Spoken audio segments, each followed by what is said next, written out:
Hi all, ఈరోజు అయితే మంచి బ్లౌజ్ డిజైన్స్ అయితే చూపిస్తున్నా అండి. ప్యాటర్న్స్ కూడా చాలా బాగున్నాయి. అండ్ ఇది వచ్చేసి మగ్గం వర్క్, హ్యాండ్స్ వచ్చేసి కర్దానా వర్క్ అండ్ ఫ్లవర్ డిజైన్తో వచ్చేస్తుంది. బాడీ మొత్తం కూడా మంచి బోటా వర్క్ అయితే వచ్చేస్తుంది. చిన్న బోటాస్ అయితే వచ్చేస్తుంది. అక్కడక్కడ బ్లౌజ్ ప్యాటర్న్స్ కూడా మంచిగా డిఫరెంట్ ప్యాటర్న్స్ పెట్టాం. క్లాత్ కూడా మంచి క్వాలిటీ వైజ్ వచ్చేస్తుందండి. మనం ఇంట్లో ఉన్న వాటికి దేనికైనా పేరప్ చేసుకోవచ్చు. ఇది వచ్చేసి మంచిది మెజంతా పింక్, నెక్స్ట్ వచ్చేసి అలా ఇందులో రకరకాలుగా కలర్స్ అయితే వచ్చేసాయి. Green colour, red colour, different patterns అండి. దీనికి ఒకదానికి స్టార్ నెక్ ఉంటే ఇంకోదానికి అలా డిఫరెంట్ ప్యాటర్న్స్ తోటి.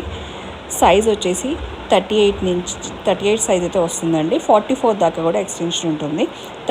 మామూలుగా అయితే 36 నుంచి 44 వరకు అయితే సైజ్ అయితే బాగా ఫ్రీగా వచ్చేస్తుంది. రకరకాల కలర్స్ అండ్ డిజైన్స్ చూసారా. స్టార్ నెక్, ఇలా royal blue, red, green, magenta pink, ఇలా 4 కలర్స్ అయితే దీని డిజైన్స్ ఉన్నాయండి. ఇంకా డిజైన్స్ కూడా ఉన్నాయి. నెక్స్ట్ చూద్దాం.